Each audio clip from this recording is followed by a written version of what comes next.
All right, we meet again. Mike Epple over at 680. Good morning, my friend. Fancy seeing you here.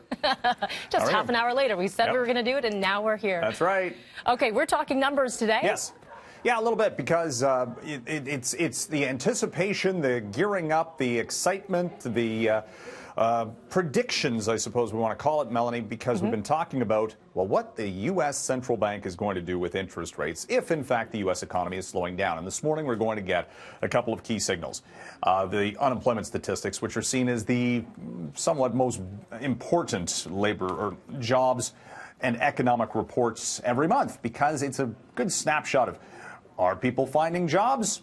Are they getting good salaries? Are they spending more money? All of these things go into monetary policy and interest rate calculations. And most recently, the U.S. has been showing a little bit of a slowdown on certain segments. And, of course, the U.S. President, Donald Trump, has been demanding that the U.S. central bank cut interest rates.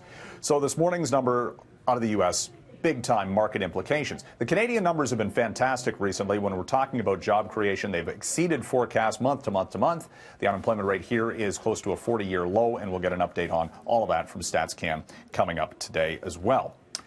Some big questions about the ongoing future for the Hudson's Bay Company. Canada's oldest company is faced with, well, some big choices, perhaps, because the company's executive chair, Richard Baker, wants to privatize the bay, buy it out, take it off the market for over $1 billion. That's the offer. The bid, though, has faced all sorts of resistance from shareholders who think that $9.45 a share isn't enough money. The problem, if you raise the bid, then how do you get the money to pay for it? Do you have to close stores, sell assets, redo some of the leases? The uncertainty regarding the bay and just mainline retail in general just has persisted year after year here with the advent of e-commerce and such, Melanie. But, I mean, we're talking about a historic entity within the Canadian business space. Absolutely, as we sit right here across from the massive bay. Yeah, exactly, right? So it's going to be interesting to see exactly how that plays out. Here's what's something that will play out right now. Ask and you shall receive, Mike. Earlier, about half an hour ago, we were talking about your hair and... Yes, lack thereof. Well, not so much, because you said it might look great, you might look wonderful in a man bun. So we thought, our graphics guy, fairly creative here. Let's see what you might look like. Mike Epple, man bun. Nice.